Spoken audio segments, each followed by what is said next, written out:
Richard Chen stood at the head of the mahogany conference table, his patience wearing dangerously thin. The quarterly board meeting had been going on for 3 hours, and they were no closer to a decision about the Henderson merger than when they'd started.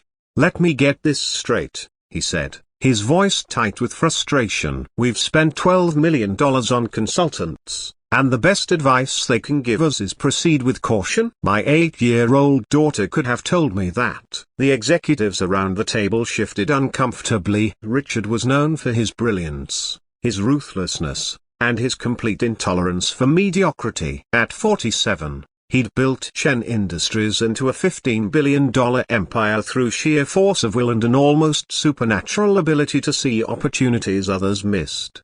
He was also known, though less admiringly, for his arrogance. "Sir," ventured Patricia Moore, his CFO, "the consultants are simply highlighting the risks. Henderson Technologies has significant debt, and their patent portfolio, while impressive, may not justify the acquisition price here." "I know what the risks are," Richard interrupted. "I can read a balance sheet. What I need is vision, strategy. Someone who can see beyond the obvious numbers and tell me if this merger is brilliant or foolish." He looked around the table at the faces of people who earned 7-figure salaries. Harvard MBAs, former CEOs, financial geniuses, or so their resumes claimed. And not one of them could give him a straight answer. "This is pathetic," Richard muttered. He walked to the window, looking down at the city 40 stories below. "We're surrounded by supposed experts, and we might as well be flipping a coin." A knock at the door interrupted his brooding. Everyone turned to see Frank Martinez, one of the evening maintenance crew,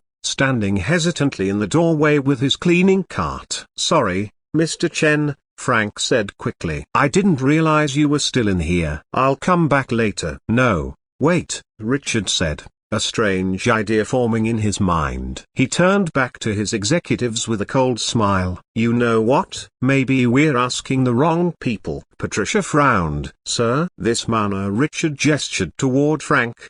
Probably has more common sense in his little finger than all of you combined. At least he knows the value of an honest day's work." Frank stood frozen, uncertain whether to stay or flee. "Come in," Richard commanded. "What's your name?" "Frank Martinez, sir." He was in his early 60s, with grey hair and kind eyes that held a mixture of confusion and caution. "How long have you worked here, Frank?" 15 years. Mr. Chen. Richard's smile widened, but there was cruelty in it. His executives recognized that look. He was about to make a point at someone's expense. 15 years of emptying our trash cans and mopping our floors. "Tell me, Frank, have you picked up any business wisdom in all that time?" "Richard," Patricia said softly, a warning in her voice. "Enter." "I'm serious," Richard cut her off. He pulled out a chair and gestured for Frank to sit. "Come on, sit down. Let's hear what the janitor thinks about corporate mergers." The room fell silent. Frank looked at the chair, then at Richard, clearly understanding he was being mocked but trapped by the power dynamics of the situation. "Sir, I don't think I insist." Richard's voice was steel wrapped in silk. "Everyone here is stumped. Maybe you'll have some insight. We're considering acquiring Henderson Technologies for $800 million. Should we do it?" Frank stood there for a long moment, his hands gripping the handle of his cleaning cart. The executives avoided looking at him, embarrassed for him, embarrassed by their boss's casual cruelty. Then, something shifted in Frank's expression. He let go of the cart, walked to the conference table, and sat down in the chair Richard had indicated. He looked at the CEO directly, his weathered face calm. "Do you really want to know what I think?" Frank asked quietly. "Or are you just trying to humiliate me to make a point to your team?" The directness of the question caught Richard off guard. "I asked, didn't I?" "You did, but asking and wanting to hear the answer are different things." Frank folded his hands on the table. "I'll tell you what I think, Mr. Chen. But if you're going to laugh at me, let's get that out of the way first. I've got 3 more floors to clean tonight." Something in his dignity made Richard pause. "I'm listening." "Really listening?" Frank nodded slowly. "All right then. I think you shouldn't buy Henderson Technologies. Not at any price." The room went completely still. "Go on," Richard said, his mocking tone fading. You say they have a good patent portfolio, Frank continued. That's what your consultants told you, right? But patents are only valuable if you can protect them. Henderson has been bleeding money for 2 years. Why? Not because they don't have good ideas, but because they're terrible at execution. They've got 3 lawsuits pending over patent infringement, and not against them, but by them against other companies. That means they're spending money on lawyers instead of products. Richard leaned forward. How do you know that? Because I read, Frank said simply. I've got time on these night shifts. I read the financial papers people leave lying around. I read the tech blogs. I pay attention. He paused. About 6 months ago, I was cleaning the office of one of your junior analysts. He'd left a report on his desk about Henderson. I probably shouldn't have read it, but I did. It said Henderson's CEO has a patent. He buys up patents, hypes the technology, then looks for someone to acquire the company before anyone realizes the patents aren't as revolutionary as advertised. Patricia Moore was staring at Frank with new eyes. That's exactly what our due diligence team found. But that was in a confidential report. Different report, same information, Frank said. It's all out there if you know where to look. Henderson's CEO did this twice before at other companies. Made millions each time. This is his playbook. Richard sat down heavily in his chair, his expression unreadable. What else? You don't need Henderson's technology, Frank continued, his voice growing more confident. You need what they have that you don't, which is relationships with 3 specific aerospace contractors. But you don't need to buy the whole company to get those relationships. You just need to hire away their head of business development, a woman named Sharon Reeves. She's the one with the connections. Everything else Henderson has, you can develop in-house for a fraction of $800 million. The silence in the room was absolute. Richard stared at Frank, his earlier mockery completely forgotten. Sharon Reeves, Richard repeated slowly. He looked at Patricia.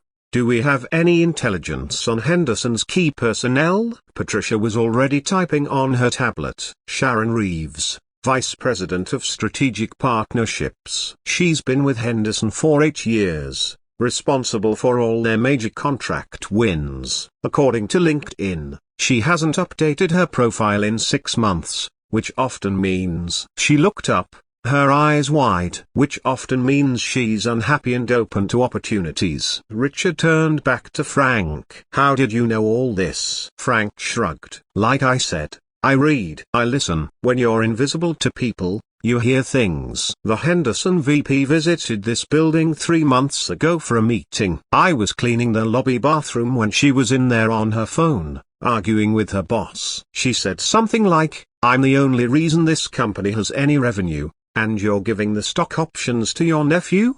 She was really upset. And you remembered that, Richard said quietly. It wasn't a question. I remember a lot of things, Mr. Chen. You have to. When you're like me, you pay attention because the world doesn't pay attention to you. You learn to see what others miss because no one expects you to see anything at all. Richard sat back in his chair, his expression unreadable. The executives around the table were looking at Frank with a mixture of astonishment and respect. This wasn't how this evening was supposed to go. Frank, Richard said finally, where did you work before you came here? Different places. Construction, mostly. Some warehouse work. Frank's voice was carefully neutral. But before that, you weren't always in those jobs, were you? Frank was quiet for a long moment. No, sir. I wasn't always in these jobs. Tell me, Richard said, and this time there was no mockery in his voice at all, only genuine curiosity. Frank took a deep breath. I worked on Wall Street for 22 years. Started as a junior analyst,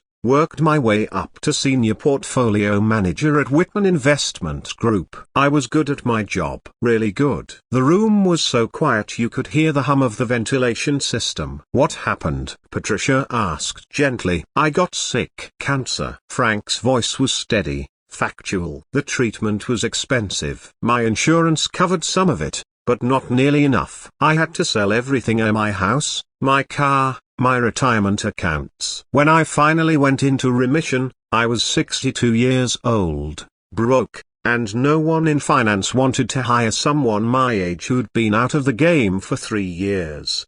He looked at Richard directly. So I took what I could get, a cleaning job. Night shift, because it paid a little more. I've been doing it for 15 years now. It's honest work. I'm not ashamed of it. But you still follow the markets, Richard said softly. You still think about investment strategy. Hard to turn it off, Frank admitted. It's like a musician who doesn't play anymore but still hears the notes. I can't help but analyze deals, spot patterns, see opportunities. It's just who I am. Richard stood up and walked to the window again, but this time his posture was different. Humbled, somehow thoughtful. I brought you in here to mock you, he said quietly, to make a point to my team that expensive expertise isn't everything. I thought I'd embarrass you, get a few laughs, put everyone in their place. He turned back. Instead, you just gave me better advice in 5 minutes than I've gotten in 3 months of meetings. With respect,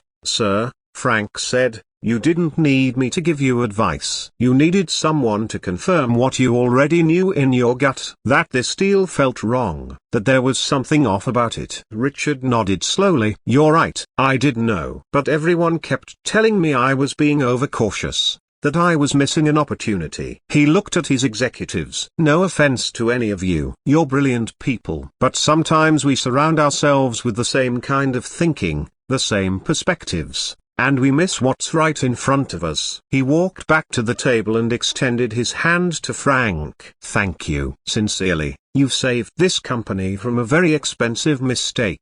Frank shook his hand, then stood. I should get back to work. Wait, Richard said. How much do we pay you? $22 an hour, sir. Richard winced. That's criminal. Patricia, effective immediately, Frank's salary is doubled. And I want him moved to day shift if he wants it. Sir, Frank said quickly, that's not necessary. It absolutely is necessary. Richard's voice was firm. And there's something else. I want you to consult with us. Not full-time, nothing that interferes with your current job if you want to keep it. But I'd like to bring you into meetings periodically. Get your read on deals we're considering. You have perspective we need. Frank stared at him. You're serious? Completely serious. We'll pay you consultant rate. So let's say $500 an hour for any meeting you attend. You don't have to say yes right now. Think about it. Frank seemed at a loss for words. I don't know what to say. Say you'll think about it, Patricia interjected gently. She was looking at Frank with warmth in her eyes. We need people who can tell us the truth, even when it's uncomfortable. Especially when it's uncomfortable. Frank nodded slowly. I'll think about it. After he left, pushing his cleaning cart down the hallway, the conference room remained silent for a long moment. Finally, James Liu, the head of strategy, cleared his throat. That was unexpected. That was humbling, Richard corrected. He sat down heavily in his chair. I nearly made a huge mistake tonight. Not with Henderson, we could have recovered from that. But with Frank, I was so caught up in my own importance, so convinced that success meant I was smarter than everyone else, that I almost missed something valuable because it came in unexpected packaging. He looked around the table. How many other people do we walk past every day who have wisdom to share? How many janitors, secretaries, delivery drivers, security guards are people we don't even see because we've decided they're beneath our notice? It's a good question, Patricia said quietly. I've been guilty of it too. We all have. Richard pulled out his phone. Cancel the Henderson deal. Send them a polite pass. Then reach out to Sharon Reeves through back channels. Let's see if she's interested in a conversation. Already on it, Patricia said, typing rapidly. And one more thing, Richard added. I want us to start an internship program for people like Frank, older workers who've been pushed out of their careers but still have knowledge and experience to share. We pay them fairly, we listen to them, and we learn from them. James raised an eyebrow. That's actually a brilliant idea. The experience level alone would be invaluable. It's not just about what they can do for us, Richard said. It's about recognizing human dignity. Frank shouldn't have had to spend 15 years cleaning toilets because he got sick and couldn't afford treatment. That's wrong. We can't fix the whole system, but we can do better in our small corner of it. The meeting adjourned shortly after. Richard stayed behind, looking out at the city lights, thinking about second chances and hidden wisdom and the unexpected places grace could be found. 3 weeks later, Frank Martinez sat in that same conference room, but this time as an invited guest. He wore a simple button-down shirt and slacks, not the janitor's uniform. Around the table sat Richard's executive team, all listening intently as Frank analyzed a potential acquisition in the renewable energy sector. The technology is solid, Frank was saying, but their manufacturing capacity is the bottleneck. They can't scale fast enough to meet demand, which means they'll face quality control issues within 18 months if they grow at their projected rate. You don't want to buy that problem. Richard nodded, making notes. Recommendations: either negotiate a lower price that accounts for the need to rebuild their manufacturing infrastructure, or look at their competitor, SolarBridge. Smaller company, but they've invested heavily in automation. Better positioned for growth. I'll have our team run numbers on SolarBridge, Patricia said. She smiled at Frank. Good catch. We weren't even looking at them. After the meeting, Richard walked Frank to the elevator. You know, he said, I can't stop thinking about that first night. How close I came to dismissing you entirely. You did dismiss me, Frank pointed out, but there was no bitterness in his voice. You brought me in as a joke. I did, Richard admitted. And I'm sorry for that.